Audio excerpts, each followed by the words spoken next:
हे यमुने, आप बड़ी दिव्य हैं। आपका नाम जब यमुना यमुना यमुना ऐसे कान में पड़ता है तो पाप के समूहों का नाश हो जाता है। यमराज कभी उसके समीप नहीं आ सकते। लोक में यमुना जी का प्रादुर्भाव भगवान सूर्य की पुत्री के रूप में भी है। विविध अनंत कथाएं हैं। जैसे गंगा जी को जाह्नवी कहा गया तो जन्म ऋषि पी गए और उनको फिर प्रकट किया तो उनकी पुत्री के रूप में जाह्नवी। भगीरथ जी लाए, भागीरथी कहा जाता है गंगा जी को। ऐसे श्री यमुना जी के भी विषय मूल प्रादुर्भाव भगवान श्री कृष्ण के वाम अंग से हुआ। फिर सूर्य की पुत्री, सूर्य के दो संतान जुड़वा हुए, यम यमी, यम यमराज और यमी यमुना जी। इसीलिए सूर्य नंदिनी भी कहा गया। हे यमुने, तुम्हारा भूतल पर दिव्य रूप है। जो आपका नाम कीर्तन करता है, सुनता है, उसके सारे पाप नाश कर देती हैं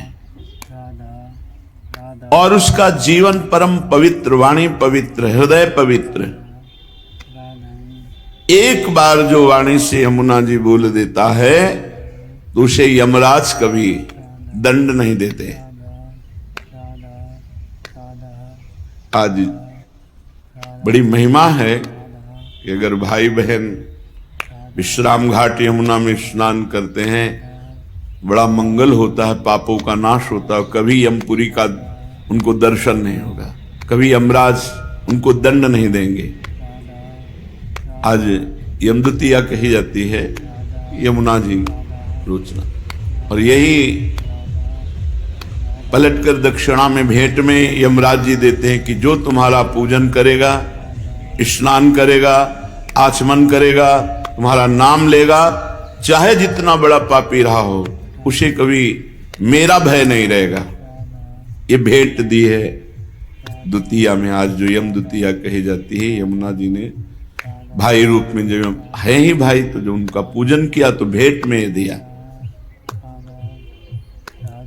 जो आपका दर्शन करता है, स्मरण करता है, वो कितना भी दंडनीय पाप किया हो वो अदंडनीय हो जाता है, उसे कभी यमराज दंड नहीं देते।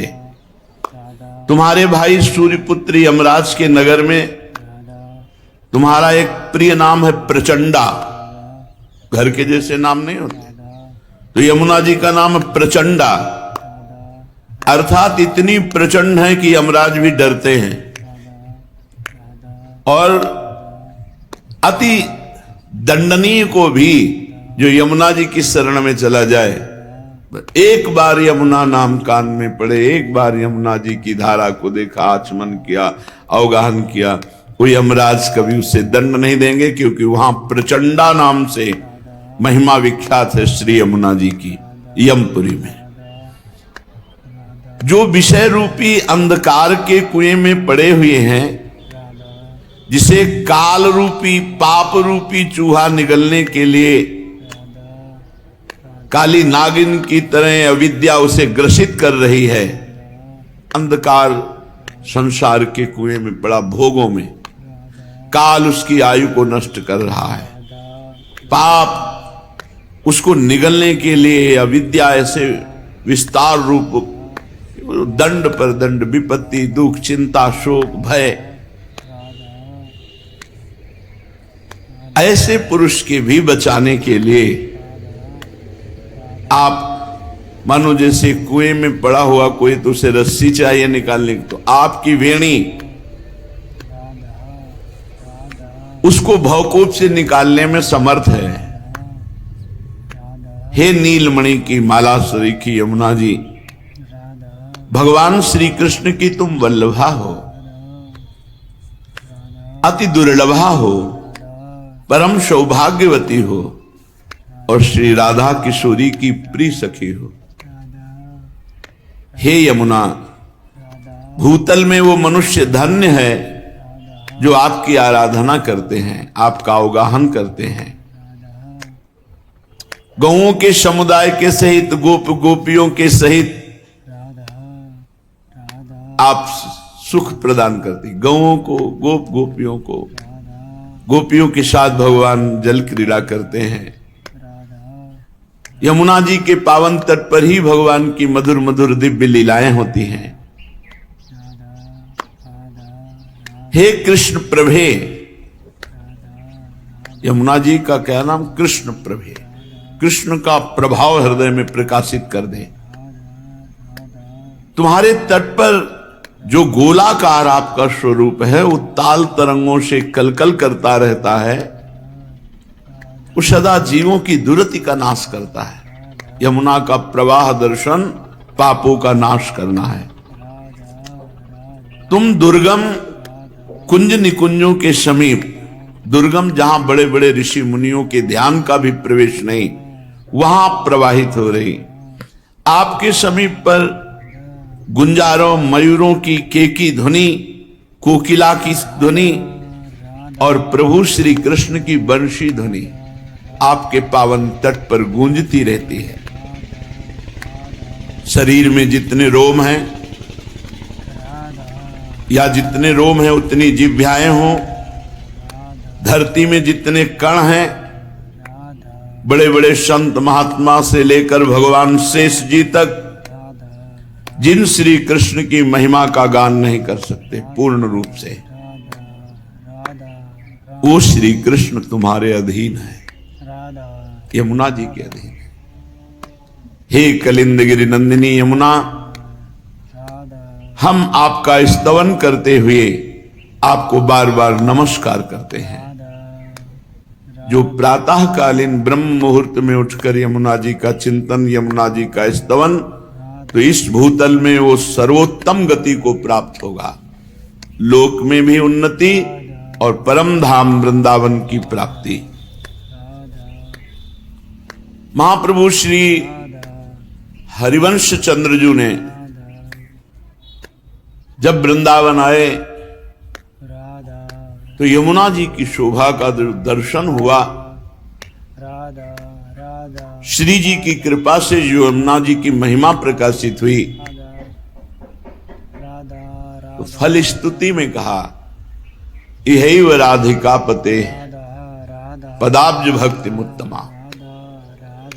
प्रगट शरीर में श्यामा श्याम की उत्तम दासता प्रकट होगी और फिर शरीर भाव रहित होने पर सहचरी भाव का प्रादुर्भाव कर देंगी यमुना जी। यही राधिका पते पदाब्ज भक्ति मुत्तमा मवाप्य स ध्रुवम भवेत परत्र तत्प्रियानुगा। प्रियानुगा श्री प्रियाजू की दासी सहचरी। परम ध्रुव सत्य बात है कि जिस यमुनाष्टक की फलस्तुति महाप्रभु कह रहे हैं, अगर इसे 3 बार रोज गाया जाए तो उत्तम राधा वल्लभ लाल की प्रेम लक्षणा भक्ति प्रकट होगी और उसे देह भाव रहित भाव देह की प्राप्ति अर्थात सहचरी स्वरूप की प्राप्ति हो जाएगी। केवल 3 बार करना है।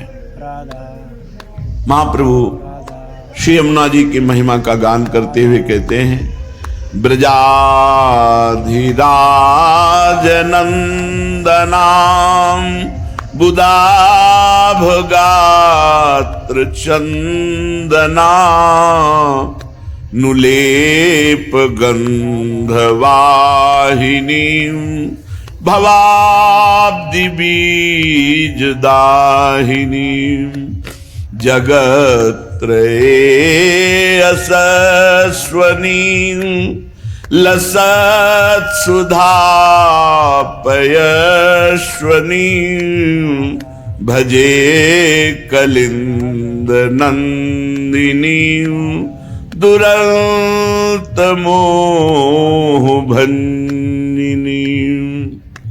श्री यमुना नवीन मेघ के समान कांति वाले श्री ब्रजराज नंदन के शरीर में और श्री प्रियाजू के श्री अंग में लगा हुआ अंगराग चंदन, जब प्रियालाल स्नान करते यमुना जी का अवगाहन करते हैं तो प्रियालाल के श्री अंग में लगा हुआ अंगराग चंदन उसको लेकर प्रवाहित होती है।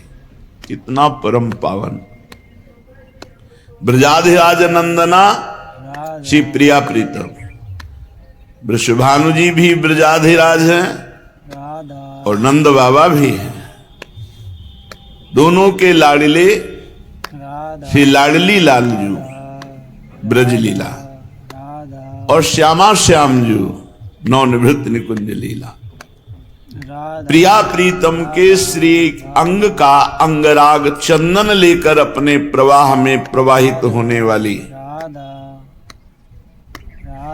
जगत त्रय यशस्वनी, त्रिभुवन में जिनका यश प्रकाशित है, या जो इनकी आराधना करे तो त्रिभुवन में यश को प्राप्त हो जाए।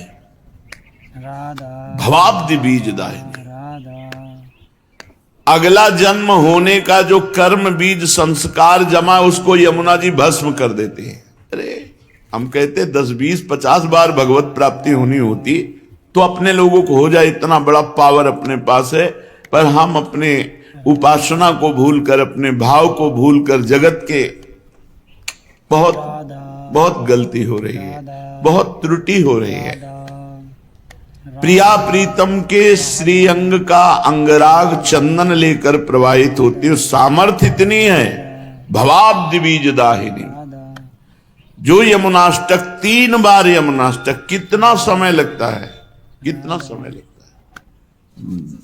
5-7 मिनट बोलो, 7 त्रिक 21 मिनट दे दो, जन्म नहीं होगा अगला। भगवान अपने वचनों से ज्यादा अपने प्रेमी महापुरुषों के अपनो परण विसार भगत को पूरो परण निभाऊं। फिर ये तो आचार्य हैं जिनके अधीन भगवान है, वो कह रहे हैं अगर 3 बार यमुनाष्टक का गान हुआ तो इसी जन्म में राधा वल्लभ लाल की उत्तम प्रेम लक्षणा भक्ति और प्रिया दासी का ठसक सहचरी भाव की प्राप्ति। चलो ये नहीं चाहिए तो मुक्त हो जाओगे। भवाब्धि बीज दाहिनी, जो जन्म मरण का संचित कर्म जमा है भस्म कर देंगी यमुना जी, अगला जन्म ही नहीं होगा। विश्वास करो, भगवान अपने से ज्यादा अपने प्रेमी महापुरुषों के वचनों का पालन करते हैं। भीष्म जी ने जब कहा कि मैं गंगा पुत्र शांतनु पुत्र भीष्म नहीं कहलाऊंगा यदि कल तुम्हें रणभूमि में अस्त्र लेने के लिए विवश न कर दूं, तो भगवान मुस्कुरा कर बोले मुझे अपना प्रण छोड़ने में और अपने भक्त का प्रण पालन करने में कोई संकोच नहीं लगता। मैं ऐसा ही करूंगा जैसा तुम कह रहे हो, लेकिन कल तुम्हें पांडवों के बध लायक नहीं रखूंगा। तुम अपना प्रण विसार दूंगा, तुम्हारे प्रण का पालन करूंगा, लेकिन अपने भक्त शरणागत पांडवों का बाल बांका नहीं होने दूंगा। अपने प्रियजनों के वचनों को भगवान कभी टालते नहीं। कैसा भी हो, अगर 3 बार यमुनाष्टक का पाठ करेगा अगला जन्म नहीं होगा। भवाब्धि बीज दाहिनी जगत त्रय यशस्वनीम लसत सुधा पयस्वनीम, तीनों लोकों में उसका यश प्रकाशित हो जाएगा।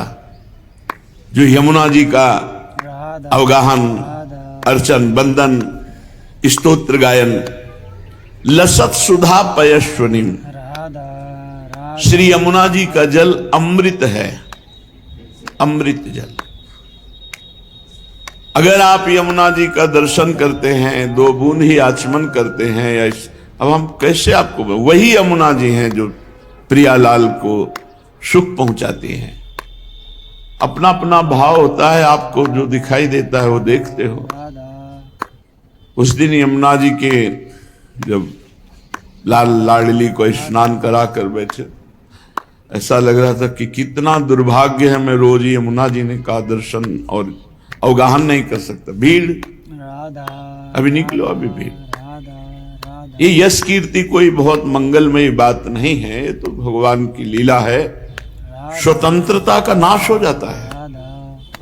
एकांत बैठ करके प्रियालाल का चिंतन यमुना जी के जल में यहां तक खड़े होकर कभी निज मंत्र जप के देखो कैसा लगता है। ऐसे प्राण व्याकुल होने लगते हैं, आनंद में प्राण व्याकुल होने लगते हैं। पर फिर कोई आसपास अपना नहीं होना चाहिए, नहीं बार बार विक्षेप पड़ता, वो खड़ा है वो नहीं, चिल्ला के रोने का मन होता है। ऐसा आनंद धारा यमुना रस रानी है।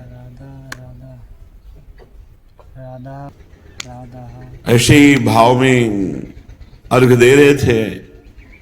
आचार्य चरण का जो हित सजनी स्वरूप है यमुना जी में ही खड़े खड़े ऐसे पूर्व की बात। यमुना जी बड़ी सामर्थ्यमयी है, अमृत जल प्रवाहित लसत सुधा पयस्वनीम। ऐसी यमुना जी का जो स्तोत्र गायन करेगा, ये दुरंत मोह का नाश करके कलिंद नंदनी यमुना जी उसे प्रियालाल का प्रेम प्रदान करते हैं कौन? रसैक सीम राधिका पदाब्ज भक्ति साधिका तदंग राग पिंजर प्रभाति पुंज मंजुलाम स्वरोचिषाति शोभिताम कृताम जनाधिगंजनाम भजे कलिंद नंदिनी दुरंत मोह भंजिनी। रस की सीमा है हमारी स्वामिनी जी, प्रिया जी। रस के समुद्र हैं श्री लालजू महाराज। रस घन मोहन मूर्ति, घनीभूत रस का स्वरूप। और रस की सीमा है, चरम सीमा है हमारी प्यारी जू। यद्यपि जिसे वेद कहते रसो वैशः रसम हृवैम लब्ध्वा आनंदी भवतु, वही परमात्मा दो रूपों में प्रकट हुआ, श्री राधा और लालजू। राधा लाल के रूप में एक ही परम तत्व है। रसो यह परमानंद एक एव द्विधा सदा। श्री राधा कृष्ण रूपाभ्याम तस्यै तस्मै नमो नमः। दो रूप धारण किए हुए वो परमानंद रस तत्व जिसे वेद कहता है रसो वैशः, वह रस स्वरूप है। रसम ह्रवाम लब्ध्वानंदी भवतु, जो उस रस को प्राप्त कर लेता है वो आनंद भवत, आनंद में डूबता रहता है। तो रस की मूर्ति दो, ये रसिक लाडली लाल, दोनों एक ही रस है, प्रेम। दोनों एक दूसरे के चित्त को चुराते रहते हैं। नागरी नव किशोर मिथुन मनसी चोर। नागरी प्रियाजू नव किशोर लालजू दोनों एक दूसरे के मन को चुराते रहते, चित्त को चुराते रहते हैं। कोई कम नहीं, क्योंकि दोनों एक ही तत्व है। दो चकोर दो चंद्रमा दो अली पंकज दो, ऐसा रूप गुण उभय गुणगण मात्र बढ़ता ही रहता है। रूप गुण, इनका रूप, इनका लावण्य, लालजू का लावण्य, लावण्य की हद, रूप की हद लाडली, और बढ़ता रहता है। लाडली जू का रूप, लालजू का लावण्य। लालजू के लावण्य में प्रियाजू चकोरी बनी हुई है, प्रियाजू के रूप में लालजू चकोर बने हुए हैं। लाल मरकत मणि छबीलो तुम जु कंचन गात, बनी श्रीहित हरिवंश जोरी उभय गुणगण मात। ऐसी समानता होते हुए भी रस की पिपासा लालजू में और रस का दान श्री लाडली जू।